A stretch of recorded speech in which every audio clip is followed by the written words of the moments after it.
Welcome to the Running Library. Today we're breaking down the key ideas from Make It Stick by Peter Brown. Let's get into it. If studying harder worked, you'd remember more, but most of us don't. The uncomfortable truth is that many good study habits are basically memory repellents. Make It Stick by Peter C. Brown with Henry L. Roediger III and Mark A. McDaniel is a psychology-backed guide to learning that challenges the most common myths about how we absorb and retain information. It's built on cognitive science research, especially around memory, retrieval, and practice, and it translates that research into practical strategies students, professionals, teachers, and lifelong learners can actually use. At a high level, the book argues that learning isn't about making things feel easy in the moment. It's about building durable knowledge you can retrieve later, under pressure, in new situations. And the way to do that is often counterintuitive. You want desirable difficulty. You want practice that forces your brain to reconstruct, connect, and apply, rather than simply reread, highlight, and feel familiar. Now, who's this for? If you're a student preparing for exams, a professional trying to master complex skills, or anyone learning a language, an instrument, coding, or even leadership skills, this is for you. It's also great for educators, trainers, and managers who design instruction, because it explains why certain teaching methods feel effective but don't stick. Who might not like it? If you're looking for a quick list of hacks without any explanation, the book might feel a bit methodical. And if you want a purely motivational, inspirational learning book, this one is more evidence-based and practical than emotional. Also, it won't replace subject-specific practice. You still have to do the work. It just helps you do the kind of work that actually changes your brain. Let's get into 6 key takeaways, with examples you can use immediately. First takeaway: rereading and highlighting create familiarity, not mastery. A lot of us study by rereading notes, rewatching lectures, or highlighting passages until they look like neon art. The problem is that familiarity feels like knowing. You recognize the material, so your brain says, "Yep, got it." But recognition is not recall, and it's definitely not flexible understanding. Here's a simple example. If you reread a chapter 3 times, you'll get faster at reading it, and you'll feel more confident.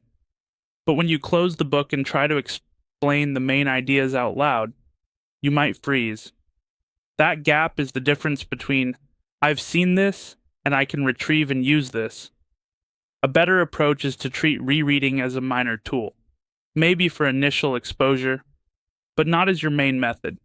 The book's message is blunt. If you want learning to stick, you have to practice pulling it out of your head, not pushing it into your eyes. Second takeaway: retrieval practice is the engine of long-term learning. Retrieval practice means testing yourself without looking, so your brain has to search for the information. This is not about grading yourself or feeling bad. It's about strengthening memory pathways by using them. For example, after reading a section, stop and ask, "What were the 3 main points?" Then answer from memory.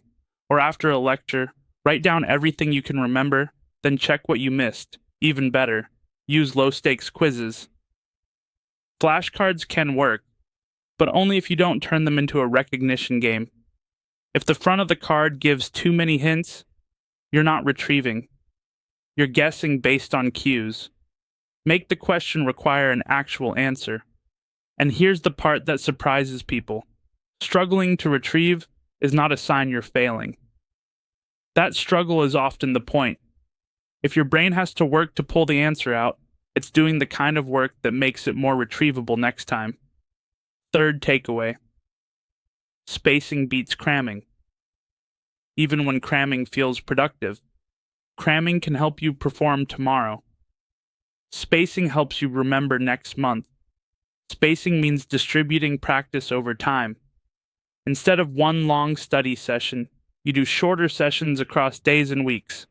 The reason it works is partly because forgetting happens, and then retrieval becomes effortful again.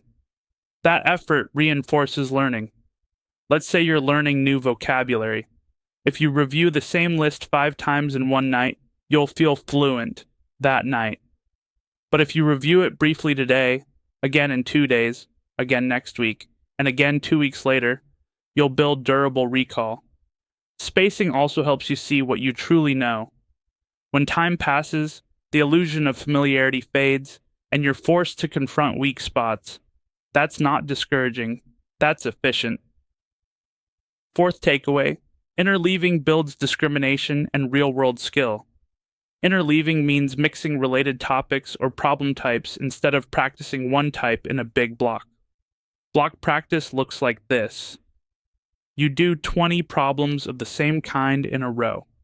You get good at that specific pattern because the method is obvious and repeated. Interleaving looks like this. You mix several types of problems, so you must choose the method each time. Why does this matter? Because real life doesn't label problems for you. Exams often don't either. The key skill is not repeating a procedure, it's selecting the right procedure. A concrete example. If you're studying math or physics, do a set where each question requires you to decide which formula or approach applies. If you're learning writing, alternate between crafting openings, revising for clarity, and building arguments, instead of doing only openings for an hour. If you're learning a musical instrument, mix scales, rhythm drills, and pieces, rather than grinding one passage endlessly. Interleaving can feel slower. Your performance during practice might look worse. But the book argues that this is one of those desirable difficulties that improves long-term learning and transfer. Fifth takeaway. Make learning effortful in the right ways. Desirable difficulties. Make it stick leans on the idea that certain kinds of difficulty improve retention and understanding. Not all difficulty is good. Confusion without feedback can be useless. But effort that requires retrieval, generation, and problem solving tends to help. One example is generation. Try to solve a problem or answer a question before you're shown the solution.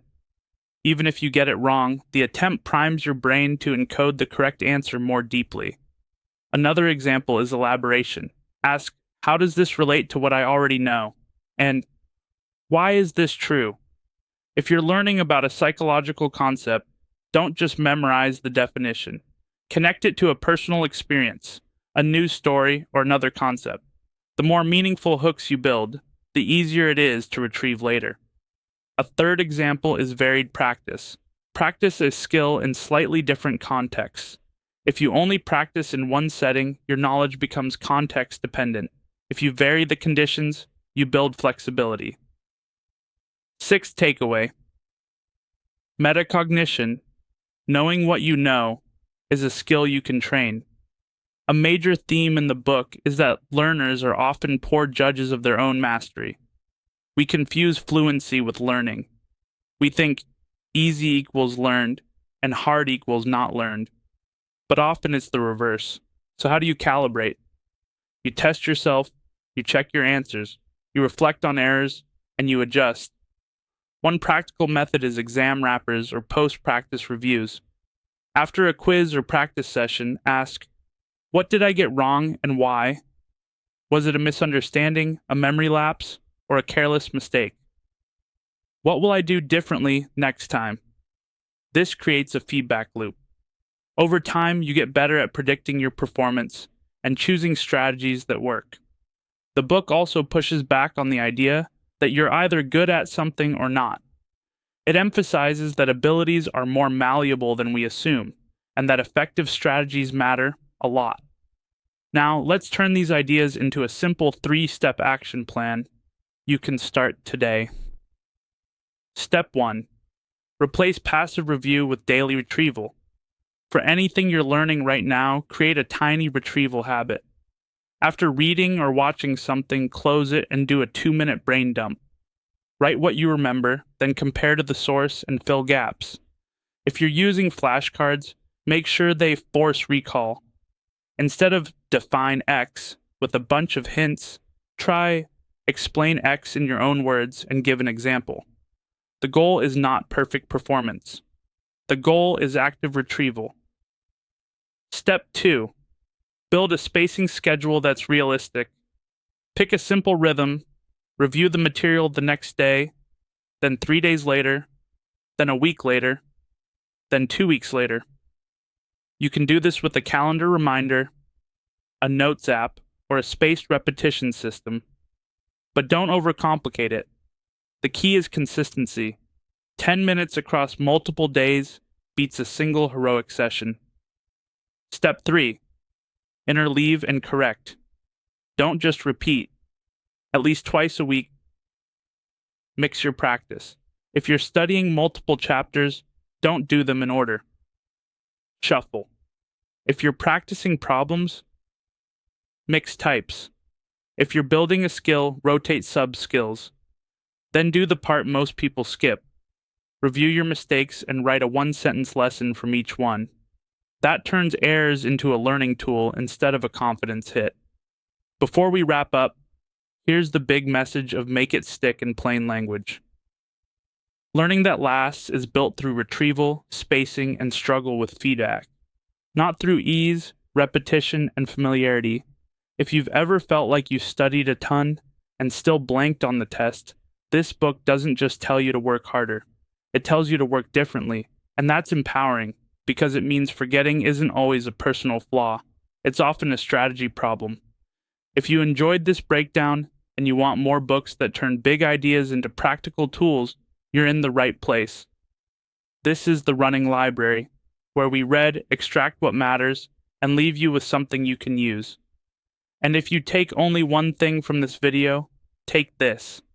The fastest way to find out what you know is to try to retrieve it before you look it up. That moment of effort is where learning starts to stick.